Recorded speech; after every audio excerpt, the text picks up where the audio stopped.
Good afternoon, good morning. It's Thursday. Welcome back to our Leaders in Customer Loyalty podcast series, the Brand Stories Edition. It's great to have you with us every Thursday.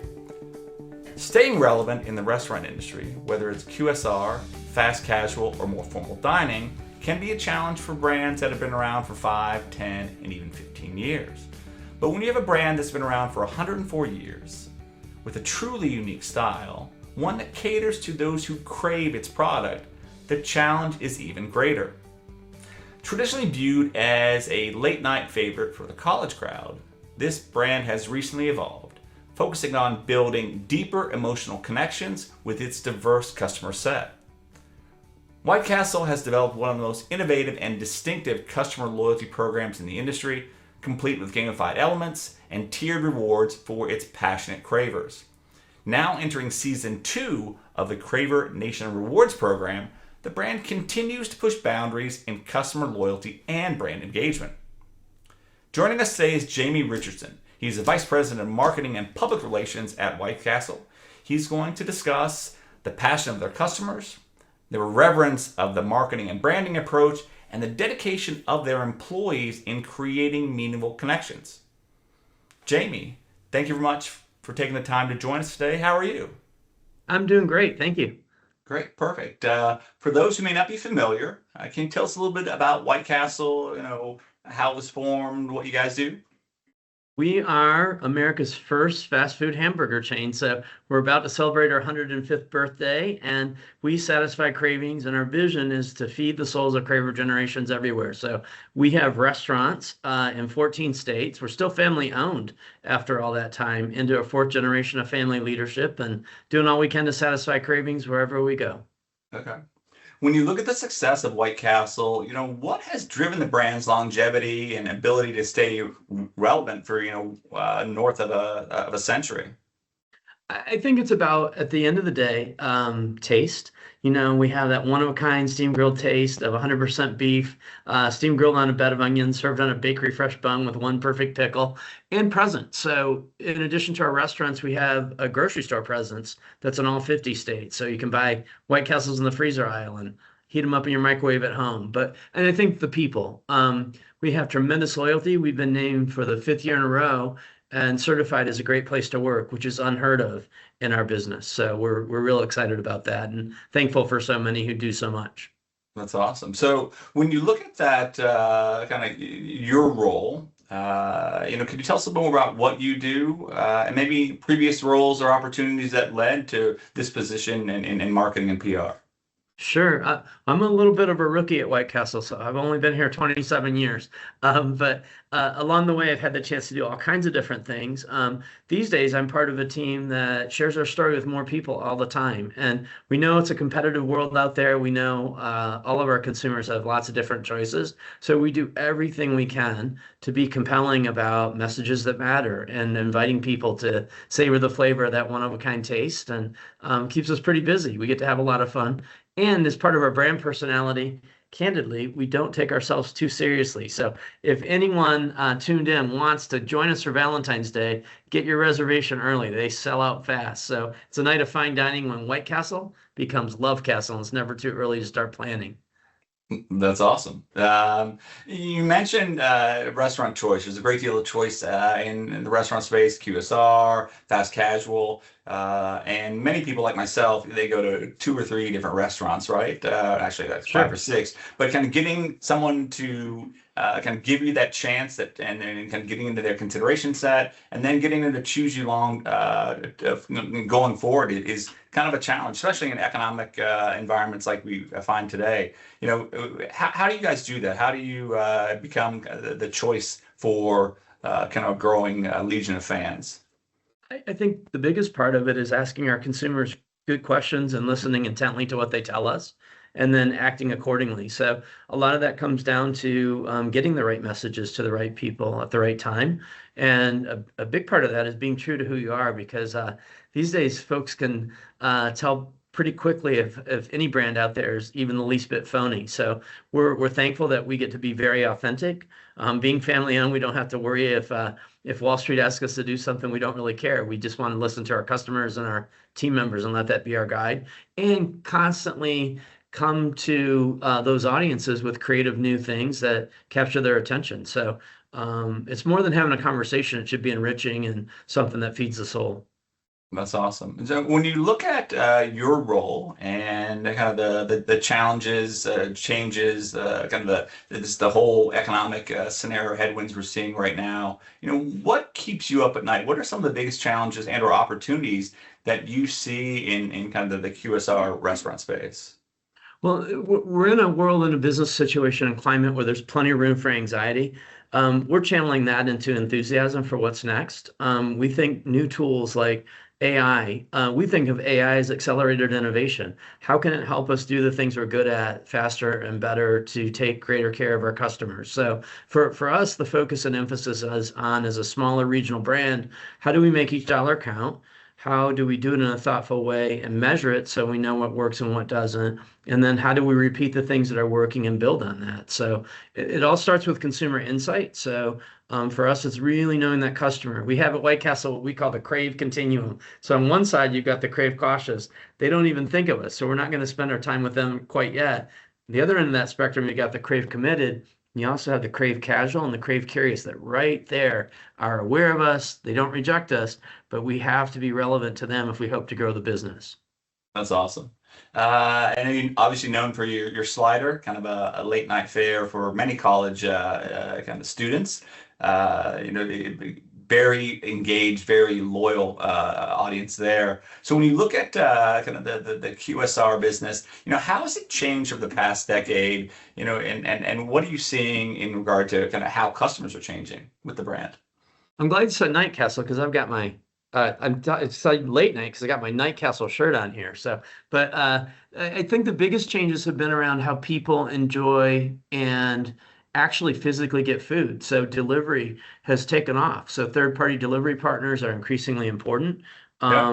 When the weekend comes around, people aren't traveling out as much. Their late night might be at home with delivery coming in versus hitting the late night drive-through. So I think being aware of how people are managing their dollars and how they're managing their time, that's the unlock to really understand where to put emphasis and effort. So for us, the biggest changes that have happened have been post-pandemic. What does that look like?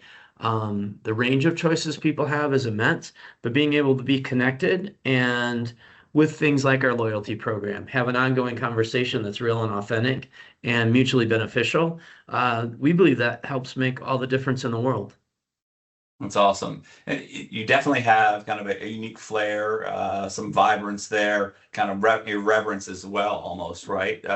Is that uniqueness, does that come through in kind of the food offering, in the store, right? Because obviously you seem to be very committed to being different, being unique, being passionate. How does that set you apart from, others in the space? Well, I guess if everyone else is doing it, that gives us pause to ask, why should we be doing the same thing? We think there's something important that's nourishing about being different. So for us, it does come down to some fundamental cornerstones for the business, the physical property of product. So we don't take ourselves too seriously because we're selling a 2-inch square slider, and that we we do our own meat patties and our own meat plants. By the way, for anyone out there, we're looking for new names for the meat plants. They're even more appetizing. So send them our way. But we have our own bakeries that are making every bun we serve sliders on. So that commitment to quality that being in a family-owned business represents is part of the fun. It's also recognizing that we're there for people when they need us the most, whether that's after a late shift, whether that's a morning cup of coffee, whatever it might be, but we're there to feed hungers of every kind. Okay. The Craver Nation Reward program is your customer loyalty program. I know it's been around since 2024. You seem to be having great success with the program, growing the active member base significantly. You doubled the loyalty transaction. Can you tell us a little bit about the program? How it was founded, why it was founded, and what that means to your brand.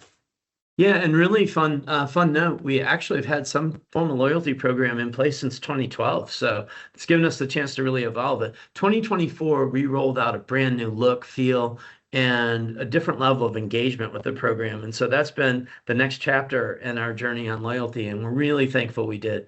So for us, it's about building friendship and fandom and being available. And so that availability comes through a lot of different ways, but fitting, given that we're White Castle, we have quests that are consumer focused, that as you achieve different quests, you earn different rewards and different discounts and different experiences. So we might have a late night crave where if you visit the castle after 8 p.m., you're going to be rewarded for that, and that will show up in your app the next time you open it up. So for us, it's around understanding how people are using the app. A lot of people use it for mobile ordering.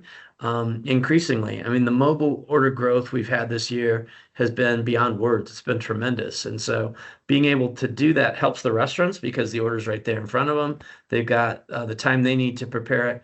Customers love it because it's friction free and they can get what they want when they crave it. So it is around building out that experience and having it be unique to White Castle. We're not trying to copy anybody else. We're just trying to create something that works for our fans and friends. And we want to build that base of fans and friends as time goes on. That's awesome. So obviously having the program in place since 2012 gives you, a significant opportunity to develop, keep it unique, keep it ahead of the competitive set. How do you keep the program fresh? How do you keep it irreverent? How do you keep it, in aligned with your diverse audience? Never, ever get comfortable. The second you get comfortable, you've lost. You got to challenge yourself. You got to say, what are we missing? What's next? You got to stay a quarter step ahead, even if that means sometimes you step out in the street a little too early, because you're going to learn from that too. But so for us, it's around challenging ourselves to imagine what our customers want, and then that helps us ask the right questions. Then when we get the answers to the questions, we can compare that to the theory we had and understand really what we need to be doing and where we need to be headed. The second you get complacent, you've lost. Okay, absolutely. I definitely think that again, the uniqueness just in this interview, the passion, kind of the reverence you have is great to have as well, and great to hear. So the program, why was the program originally started? What are some of the objectives or goals of the program? You talked about payment in the app being a big piece now, but when you started the program or the first iteration in 2012, what were some of the goals or objectives of the program? I think that was the knowledge. I'll start with the big picture. The knowledge that we have a tremendous base of dedicated fans. I mean, since 2001, we've had a White Castle Cravers Hall of Fame. I'm going to apologize to any of our audience because there's some construction going on here at the home office. So that is not big ideas rattling around in my head if you hear some background noise, but we'll power through it. What I can share is that those goals were really to understand better who our customer is, what's appealing to them, and how we can get them offers in a more convenient way. And so we've achieved those goals. And then as we build out, that's about how do we enrich that experience? How do we make that experience compelling and something that people come back for? But the original goals were pretty straight ahead, just to better understand our customer and to give them a way to share with us what's on their minds. Okay. You obviously have a loyal base of cravers. You kind of rattled off the different levels of cravers and the cravings, I guess, that obviously span different generations. But engaging the younger audience is a challenge many brands are having, especially in the restaurant, Sure. QSR, fast casual space. For legacy brands, it can be somewhat of a challenge. How are you engaging the younger generation? What are the offers or opportunities or even the customer experiences that you're designing for them? Well, I think what we found is the way to engage with the younger audience isn't to chase them down the street because they're going to run away. The way to engage with the younger audience is to meet them where they are. And so that's what we've been doing for generations. Certainly part of that is the fact that we're there for our cravers morning, noon, and night. And the whole idea that when the sun goes down, something really magical happens at White Castle. When the sun goes down, White Castle becomes Night Castle. And so for us, that's where people are having fun. That's where great memories are made. Our mission is to create memorable moments every day. That works for our customers who've been with us for 40, 50 years. It works especially great for our customers who are just getting their license to crave. They're graduating for, I won't name competitors' names, they're graduating from kids' meals into their own choice of place to go. And we think we're a pretty wonderful destination for them to enjoy a great meal and great times with friends. Okay, excellent. I know you had kind of some unique initiatives, limited menu items you have, digital engagements that you use to engage with the younger audience. Can you tell us something about the Craver Nation Rewards Season 2, what that was about and how that came to be?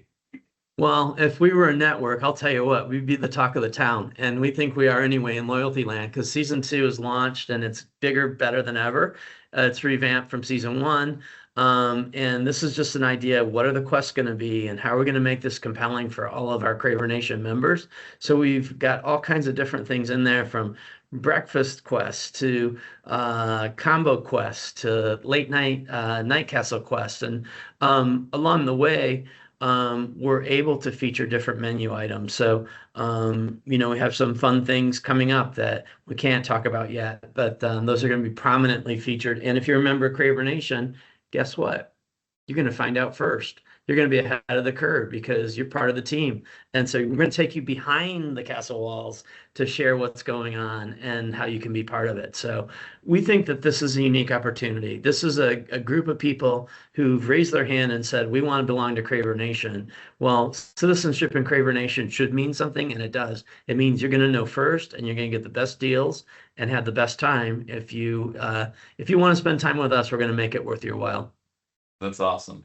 I know you have some gamified elements, tiered progression in the season 2. What does gamification mean to you, and how are you using it to kind of drive and transform the engagement paradigm for all your customers? I love that you use the word transform because so much of what we encounter in any either in-app experience, across all kinds of categories is candidly a lot more transactional than it is transformational. But for us, we want this to be something that's nourishing and good. So, I'm thankful because for season two, I just got where I wanted to be, which is legend status. I'm going to build on that. But along the way, you can go from champion to adventure to legend and with all privileges appertaining and earn those different badges. And it's something that's kind of fun. And it's a small emotional reward in the grand scheme of things. We think it matters. If you're going to feed the soul, you don't do it with an accounting spreadsheet. You do it with real experience and encouraging people to think differently. That's awesome. We talked a little about some of the economic headwinds. We see it, we have a member community. We meet with them every week. All brands, from banks like PNC to Sephora to tons of restaurants. But how do you look at the economic headwinds? Many people who have loyalty programs, the people who are involved with the loyalty program are kind of showing great signs. So they're engaging the program, they're transacting a little bit more. So overall, there may be some challenges, but the customer loyalty program seems to be performing quite well. Is that something that you're seeing within your audience? We are definitely. And so we're able to keep an eye on frequency and understand that if our goal is to be more top of mind, then we hope to increase the number of visits. We don't want it to just stay steady.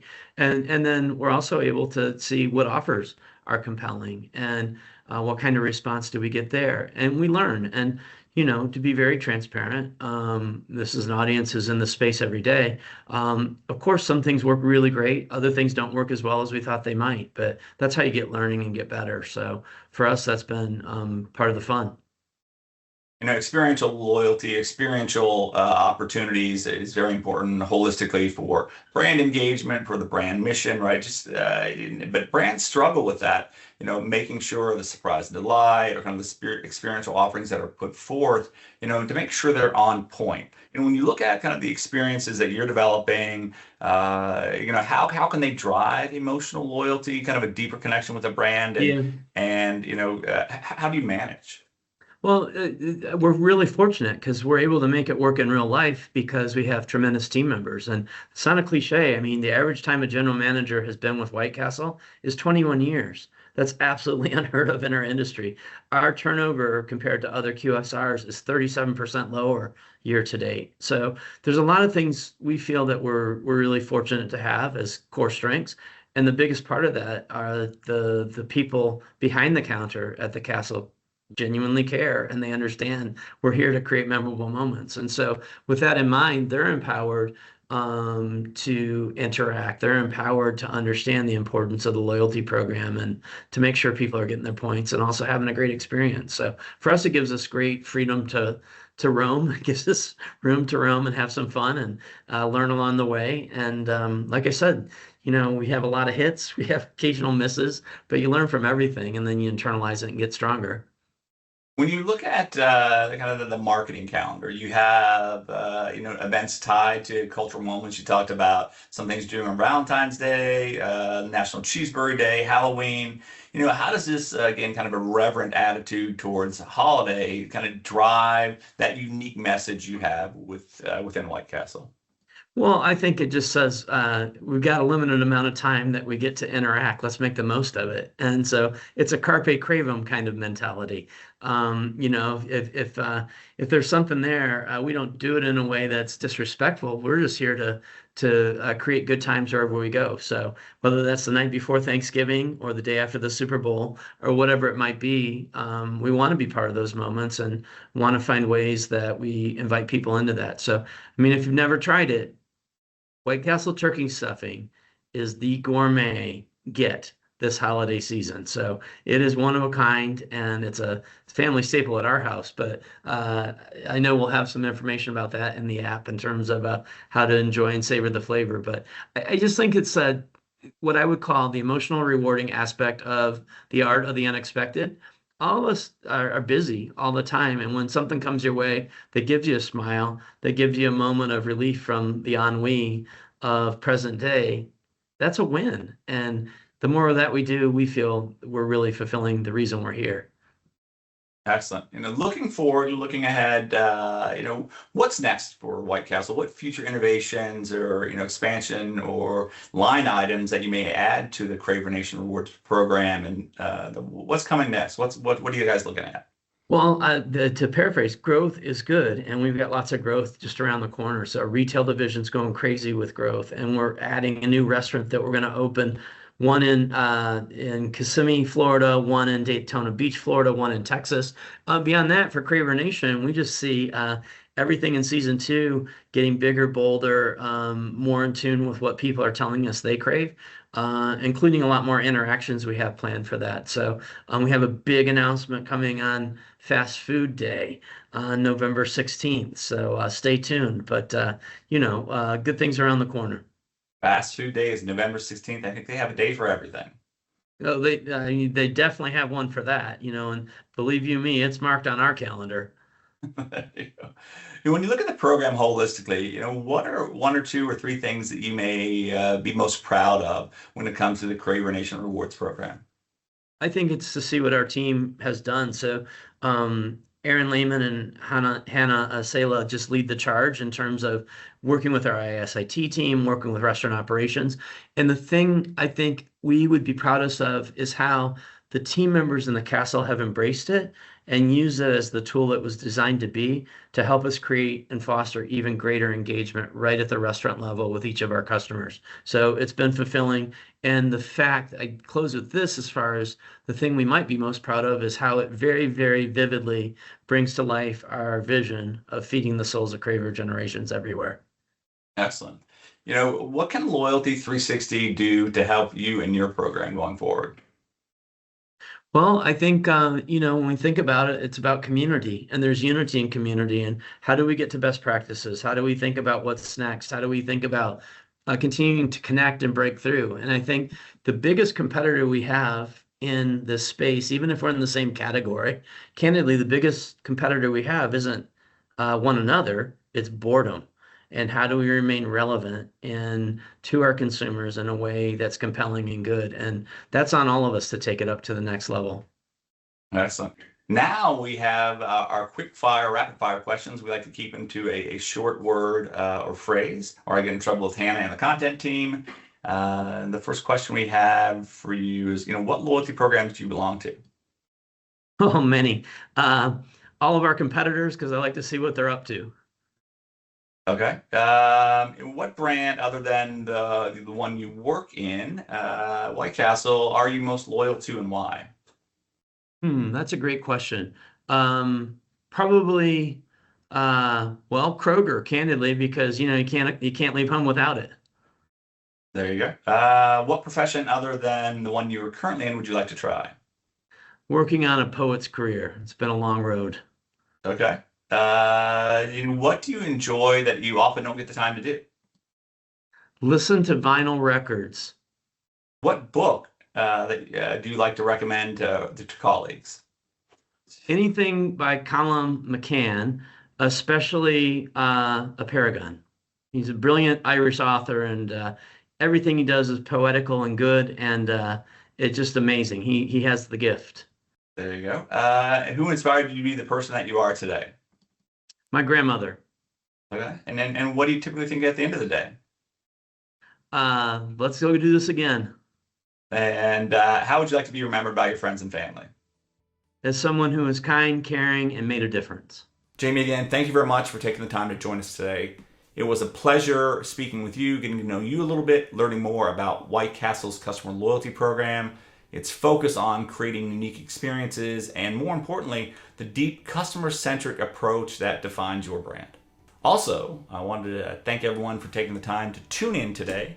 Make sure you join us back every Thursday for a new episode of our Leaders in Customer Loyalty series, the Brand Stories Podcast. Make sure to subscribe and follow us on YouTube and across our social media channels listed below. Also, we'd love to hear from you and feature your brand on the podcast. If your organization has a strong focus on customer loyalty, send us a message below and we'll be excited to share your story. Until next Thursday, have a wonderful day.